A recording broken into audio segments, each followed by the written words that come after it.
welcome to all of you. And I'm very happy to introduce both Swami Yogaswarupanandaji and Swami Nirliptanandaji, who will both give a welcoming and blessings. And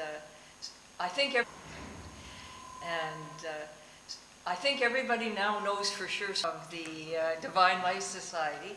I got the clip from it. I sent it to everybody on my WhatsApp.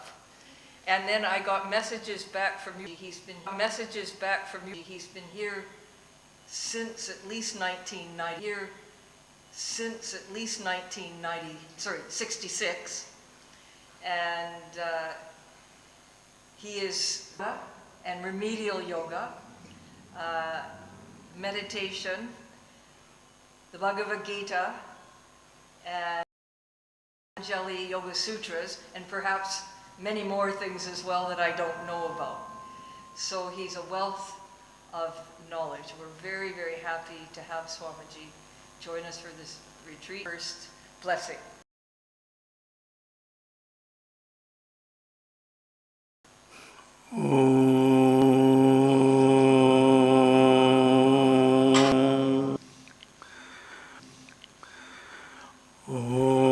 My experience, which when I attended Prime Minister Sri Narendra Modi ji announced the Divine Life Society, founded by Gurudev Swami Shivaji Maharaj, is globally respected organization,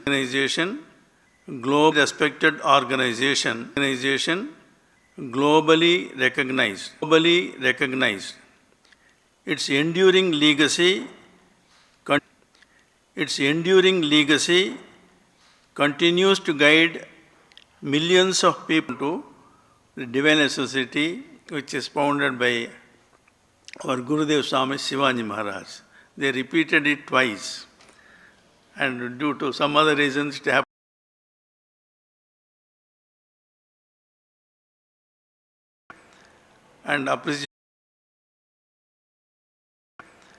And appreciation was not given to any other organization. On that day, Prime Minister was very happy. Given to any other organization. On that day, Prime Minister was very happy. That minister, who is the Prime Minister, moved towards me. He said, "You are all doing very good service. I am very glad to see you, and come one day I want to come and see you all." I said, "We are very fortunate." Atma Swarupanji Maharaj, which our Amrita Rupanji continues. I am very happy you are all coming, and also I am very, very happy you are all coming, and also I am very, very happy this retreat. I am very happy. I will request our Niliptanji Maharaj to continue to speak for this inauguration of this retreat.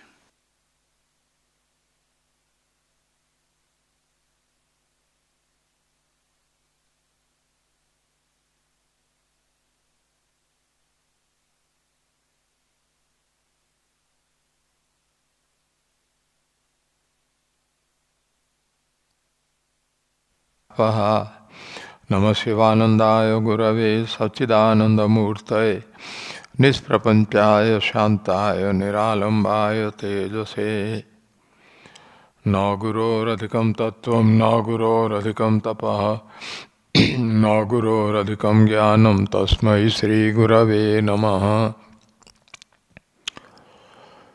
Dhyanamoolam Gurormurti Pujamoolam Guroh Padam Mantramoolam Gurorvakyam Mokhyamoolam Guroh Kripa Gurur Brahma Gurur Vishnur Gurur Devo Maheswaraha Guru Sakshat Param Brahma Tasmai Sri Gurave Namaha Yoginaha Kamadam Mokshadam Cha. All over the world who are having an opportunity of having access to this spiritual retreat, and also they are also participants from distant places, from different countries. Some of these are from different countries participated physically here, and others who are there all over the world participating globally, online. So, welcome to you all, and also our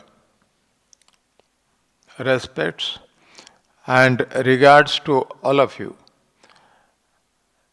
It is a very nice thing that we are having this spiritual retreat. This is an annual spiritual retreat which we have every year during this Christmas period. And particularly the devotees who come from abroad, they are able to physically participate in this. But also other people who are participating in this from abroad, being in abroad, they are still there, and from there they are able to take part in this spiritual retreat. So, our felicitations to all of you, and also welcome to all of you in this 2-hour spiritual retreat, which is now being held here in the holy abode of Worshipful Gurudev Swami Shivanandaji Maharaj. We are physically present here in the ashram of Gurudev Swami Shivanandaji Maharaj on the banks of the Ganga, holy river, Ganga, Mother Ganga, and also in the laps of Himalayas. Himalaya is supposed to be a holy mountain.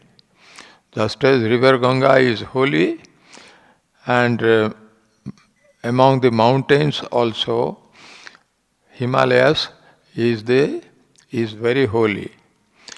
And that is why in this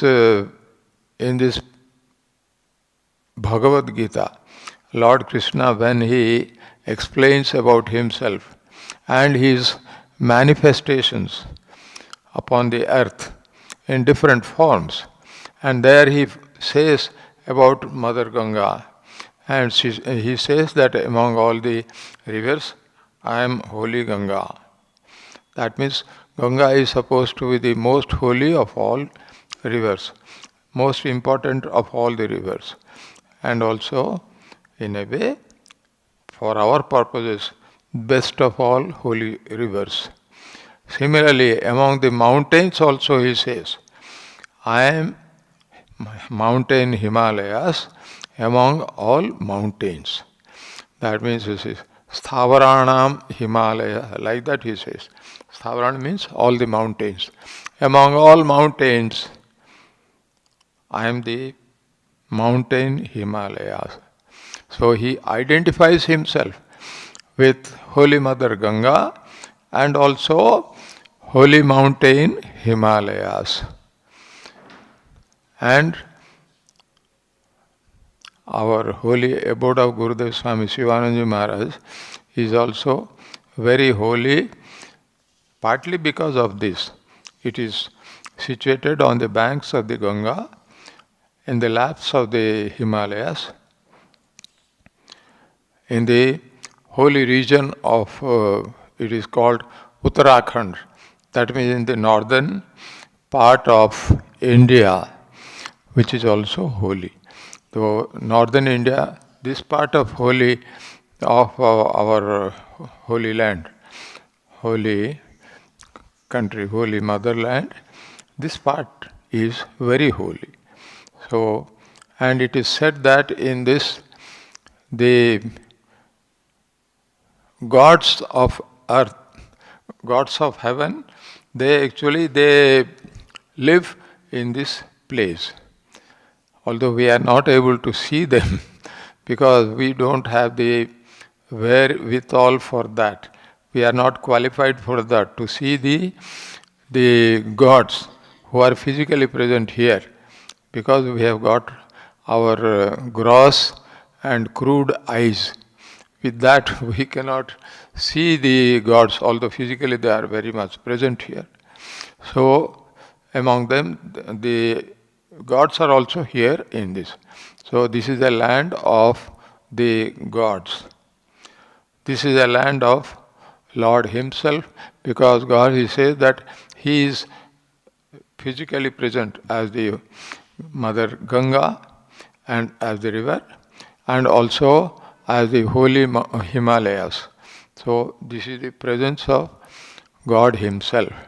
So in this holy abode of Gurudev Swami Shivananda Maharaj, where we are having this spiritual retreat, so we should feel blessed that we are having this retreat here, this holy place, Rishikesh.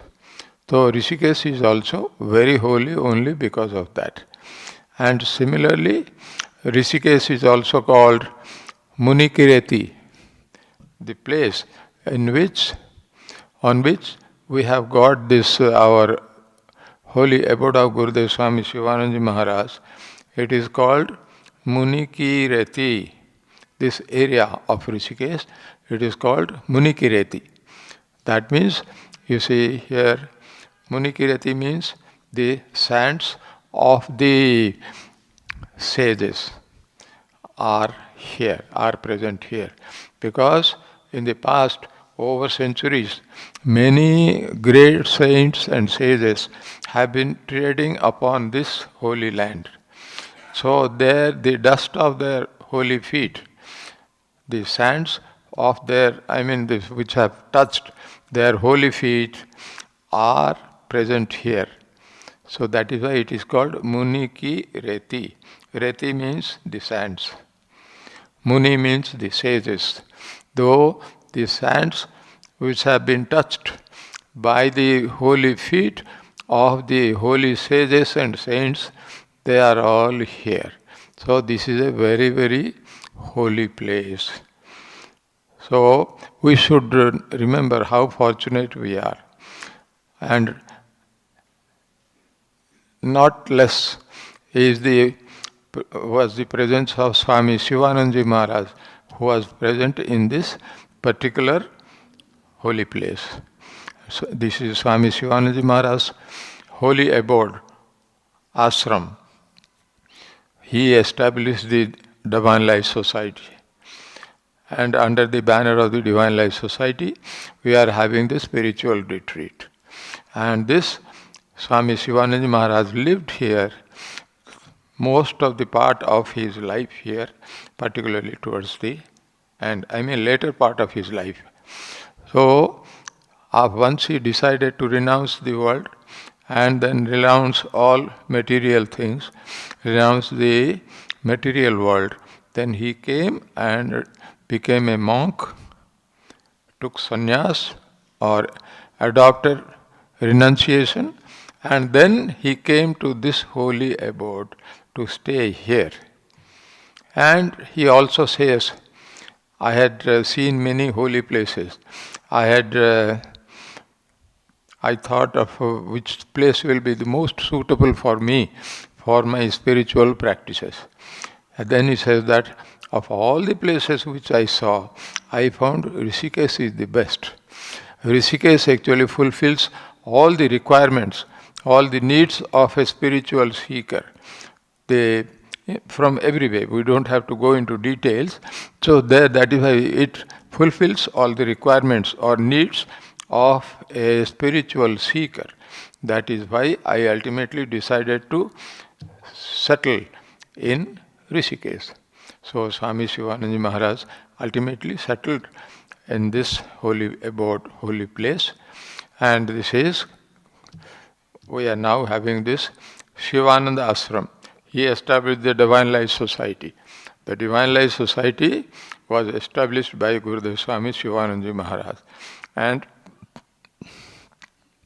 that also, so his purpose was to show the path to the world, path to God.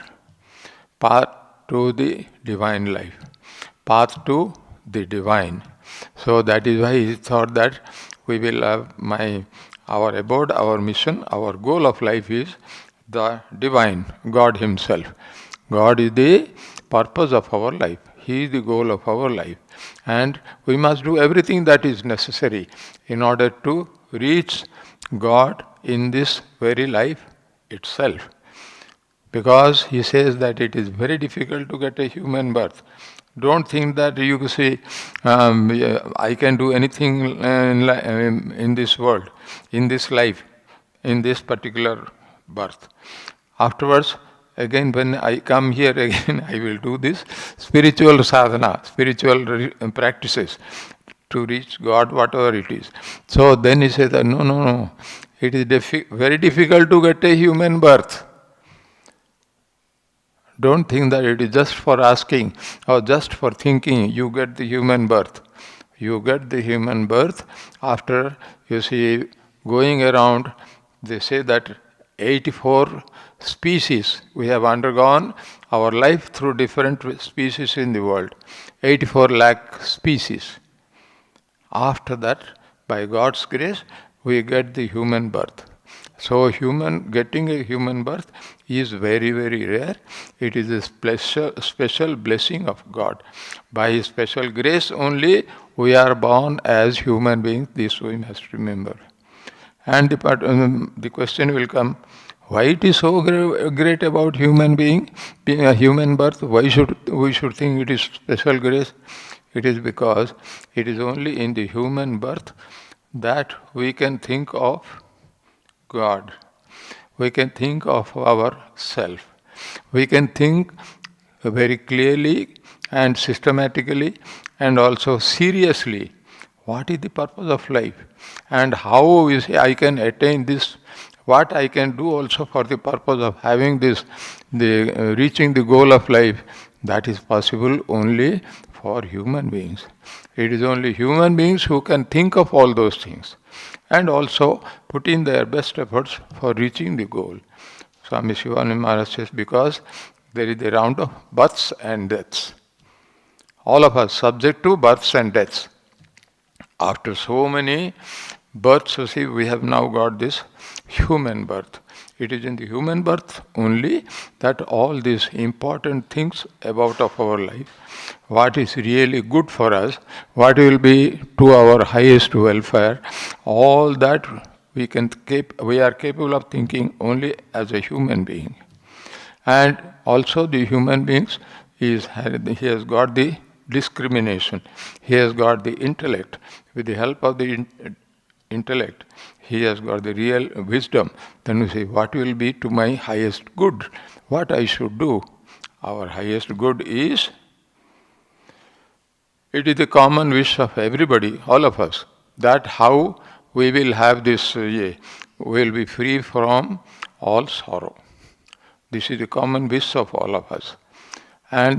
But in the world, it is full of sorrow. We get a lot of pains and sufferings and difficulties. All this we are subjected to. So that is why you see, but we don't want it. It is not good for us. We would be free from that.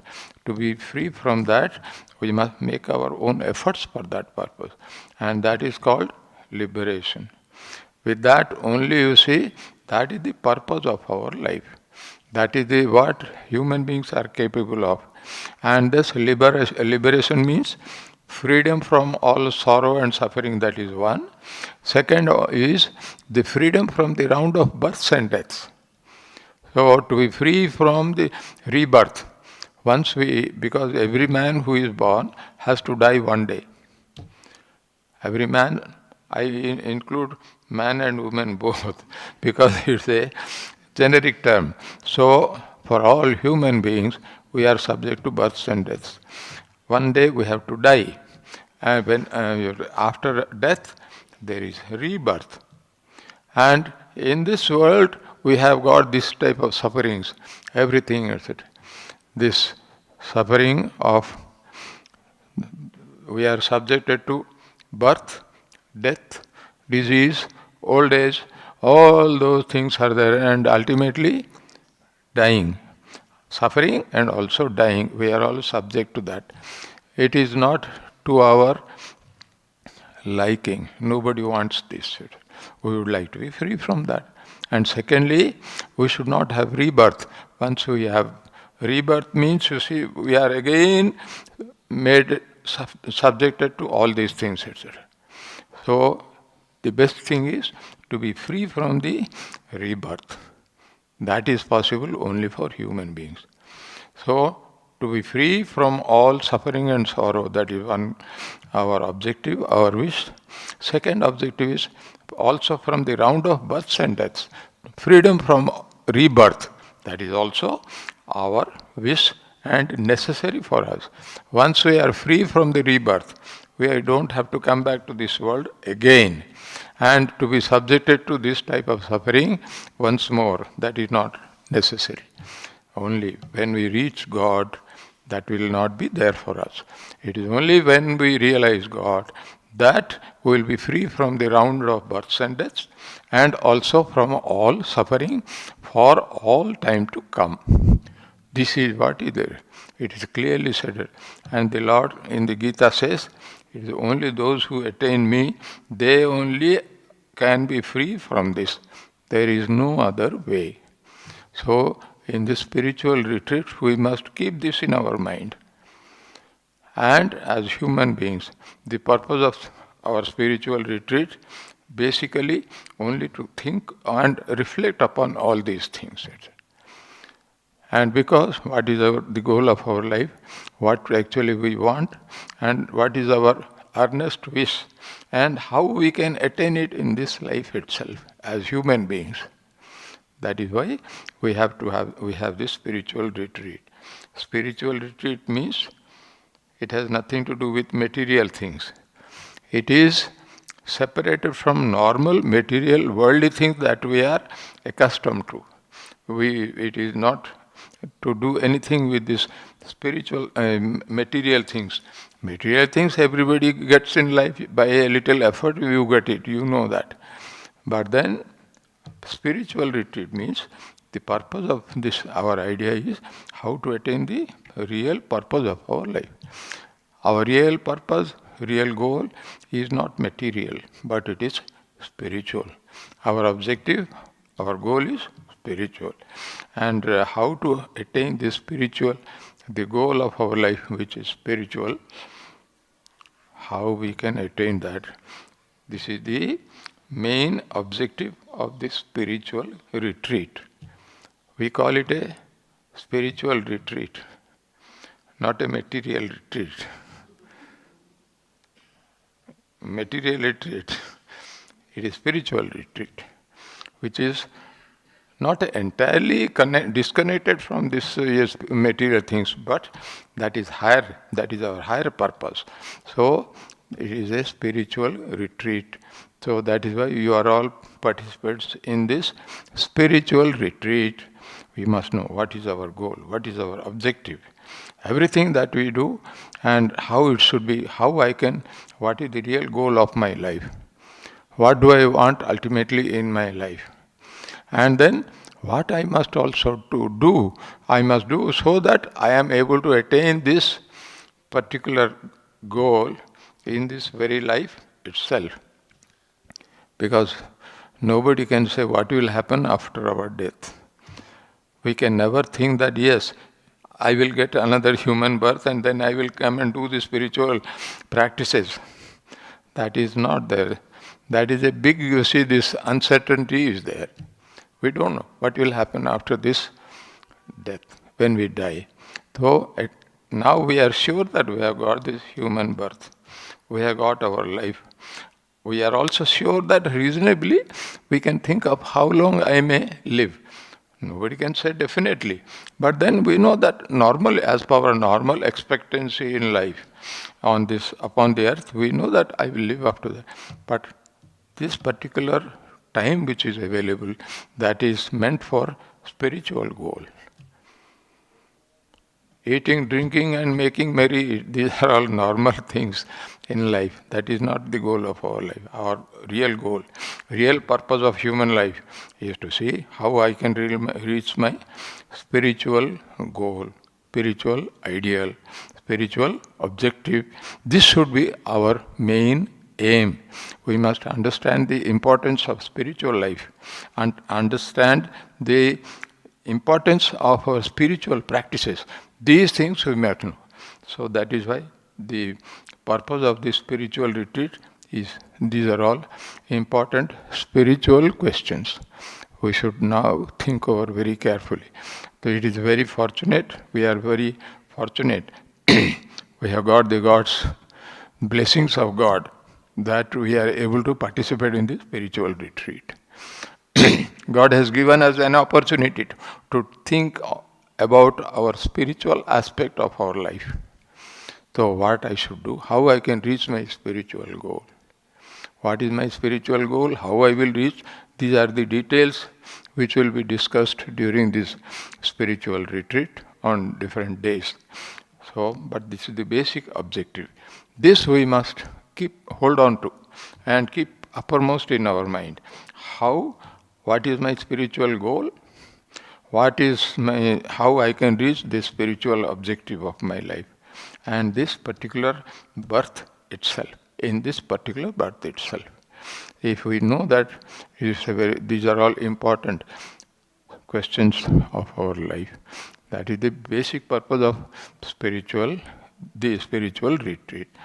So we should all consider, we are very, very fortunate that God has given us this particular opportunity to participate in this spiritual retreat, to ponder over all these important aspects of our own life, and also what will be to our highest welfare. If we keep the uppermost in our mind and focus all our attention on this and try to think over it and work out, then you see we will be able to make some good progress in this path. So this is what is the basic purpose of our spiritual retreat. That is why you are very fortunate that by the blessings of worshipful Gurudev Swami Shivananda Maharaj, and that was the basic purpose of Swami Shivananda Maharaj. He said, the purpose of life is God realization. Goal of life is God realization. There is no, you see, this mixing of words here. In clear terms, the goal of life is God realization. Then he says that the human birth is very, very rare. By God's grace, we get this human birth. Therefore, realize in this birth itself. It is difficult to get a human birth. Therefore, try your best to realize in this birth. Realize means realize God. This is the clear instruction, advice of Gurudev Swami Shivananda Maharaj. We should keep in our mind and try to see what best we can do for this purpose. Thank you very much. May the blessings of worshipful Gurudev Swami Shivananda Maharaj and God Almighty and Holy Mother Ganga and also Holy Mountain Himalayas be upon all of us. Thank you very much. All our best wishes to all of you. Once again, thanks a lot. Hari Om.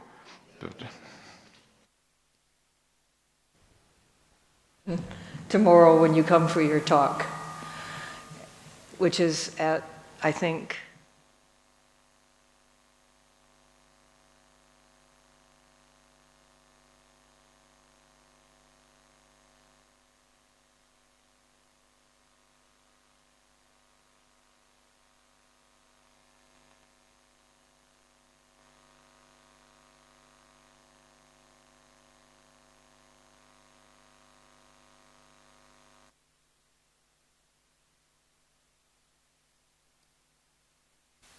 thank you so much.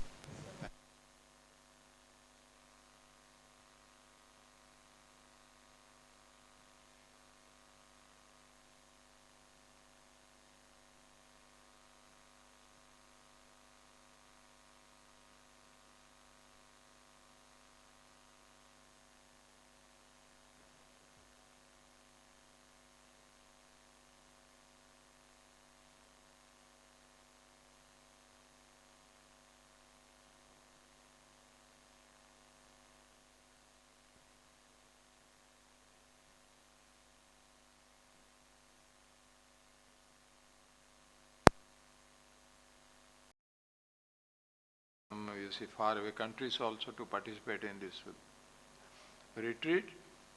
May God also reward all of us with good success for attaining the purpose with which you have all come here. I am saying real purpose, not anything material, spiritual purpose, spiritual goal. About that, how we can have a clear idea and how we will attain it. That should be our aim. May God bless all of us in that. Thank you very much. Hari Om Tat Sat.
Hari Om. So, traditionally at the orientation meeting, I normally give some idea of the theme of our retreat, usually the genesis of it, how it came about. And I think all of you probably know the theme by now, including those who are watching online or watching online later on, more likely. And it is the trust that liberates. The trust that liberates is spiritual, as Swamiji said. It's not a trust for material things. And but actually, I'm not really going to talk too much about the genesis of the theme. Really, what I really wanted to speak about is what we are going to hear tonight, this Sri Rudram, or the Sata Rudrya. And the reason behind having this, it's an unusual thing to have during a Christmas retreat, but it's something different, something new, and ancient but new for us, and why it was chosen. But I'm going to backtrack. It's a little bit convoluted, so I'll try and go slowly, and bear with me, please. So when it was decided that the topic would be something about trust, it brought my memory back to something Swami Atmasrupanandaji had told me. He is a person you're listening to in the mornings, the recorded talks after meditation. He had an experience maybe in 1959, before meeting Swami Chidanandaji. He was standing in church singing a hymn, and the words, "Trust God," came before his mind's eye. And he really felt there is something important about this, but it was authenticated during the rest of the week because a number of unusual things happened to him. But little did he know how important those words were going to be and that message from the divine was going to be, because only a few months to within a year later, he met Swami Chidanandaji. And Swami Chidanandaji totally upended his life. That was never going to come back to normal again. So much so that he ended up leaving everything 14 years later in 1974 and lived here in the ashram for 42 years. But can you imagine the trust that was required in the Western world, in Vancouver, where nobody had ever heard of yoga, Vedanta, or swamis or gurus? So it was totally foreign. So you could imagine the trust that was required just to bear the complete change in life at that time. And he was a businessman, so it was not the normal person that would be interested in spiritual things. And then to leave the trust, to leave everything that he held dear and come and pursue this path. It was all in obedience to Swami Chidanandaji.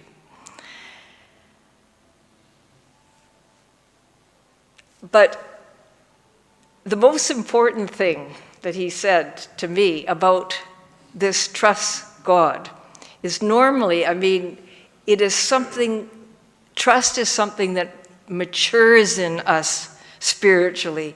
It usually starts out with, I pray to God and I trust God is going to give me what I want, materially speaking. But it grows more and more as our surrender deepens. They are two wings of the same bird. But still, there's a distance between I and what I'm trusting, God. There is that distance.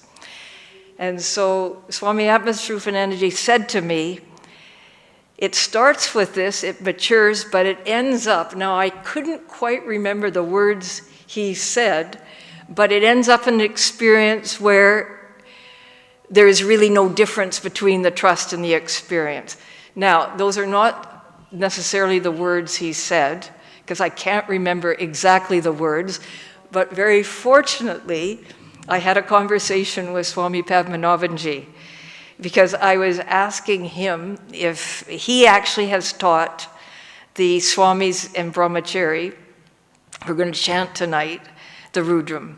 And so I was asking him if he could also give the introduction. And then I was telling him there's, for me, a connection between the Sri Rudram and our theme, the trust that liberates.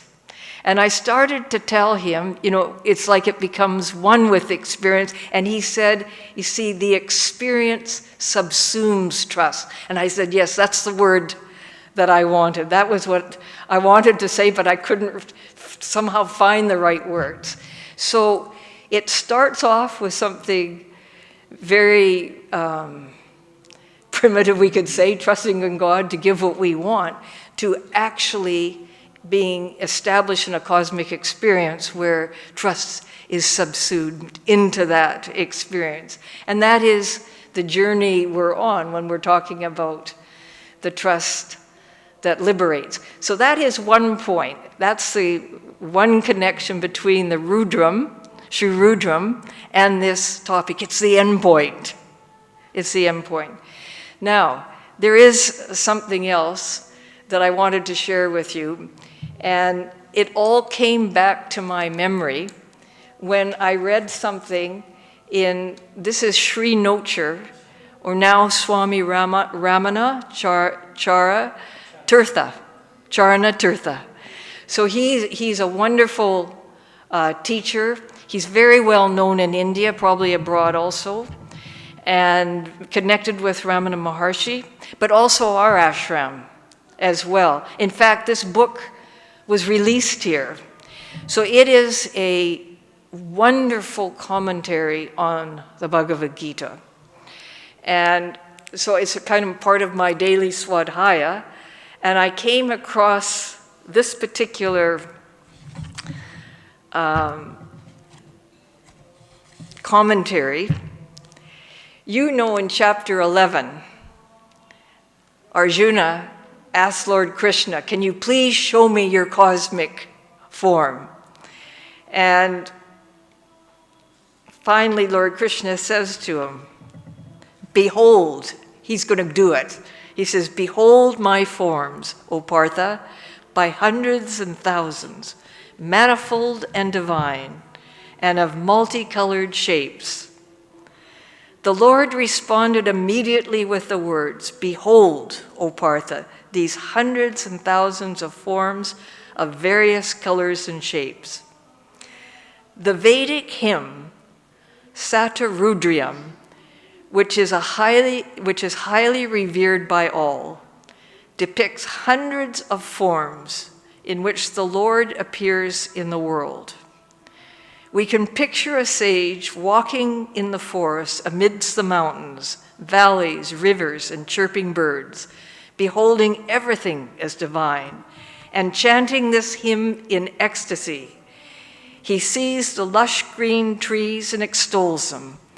Prostration to the Lord, who wears green leaves as his hair.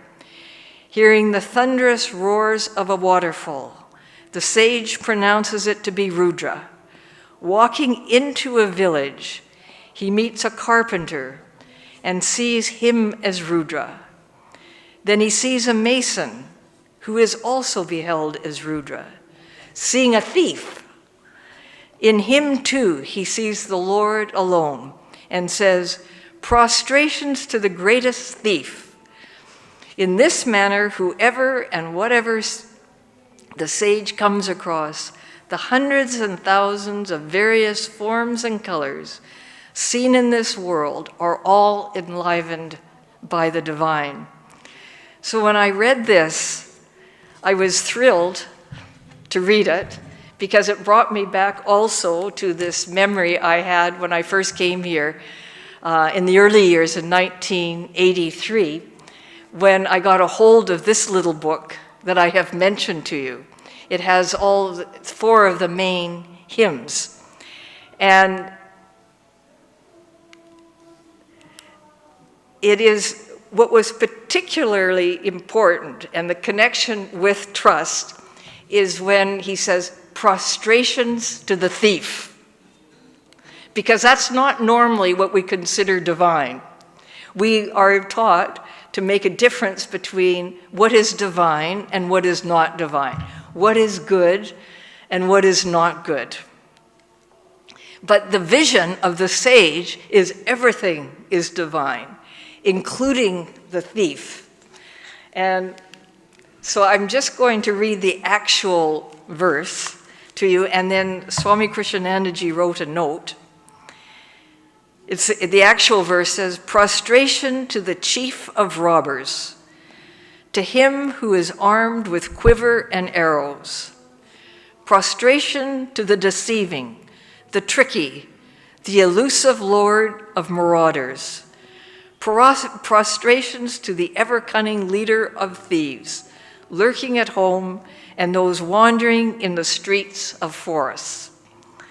And then Swami Krishnanandaji comments, "The Lord is adored as the chief of thieves in 2 senses, in 2 different ways. Firstly, he is the indwelling presence of even the thieves, and their lives are impossible without his existence in them as their essence. Secondly, he is also the jiva, or individual soul is the jiva, which is the thief, apart from his being Ishwar, separated from being Ishwar, ranging beyond the realm of the forms. Also the Lord it is that sports as the high and low, the good and the bad, the virtuous and the debased.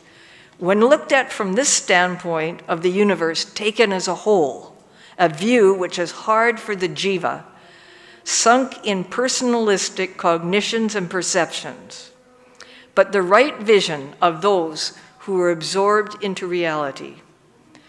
Ethical concepts stand transfigured in this absolute.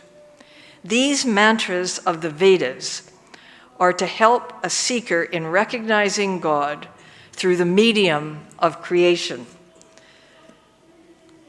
So this is perhaps the highest reason that this Rudram is important, and that it's even in the thief. And it's, as Swami Krishnanandaji says, God takes the form of the good and the bad, but it is also the witness or the reality of all beings.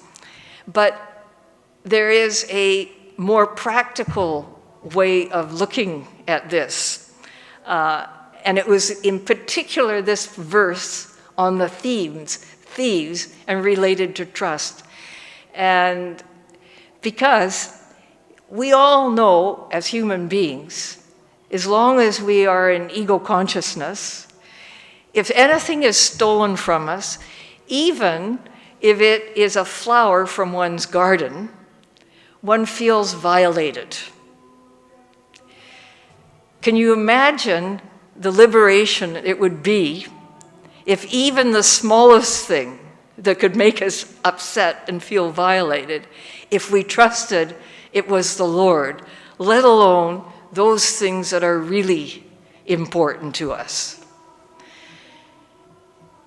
And I was speaking with Dominique, Dr. Dominique, who will be giving us a talk on the 28th, and I was telling her why I was very enthusiastic about this Sri Rudram being chanted and its connection with trust, and how it can start to transform our inner experience if we can really allow into us something as revolutionary as God being even in the thief. But it's representative of anything that we consider bad or we don't like.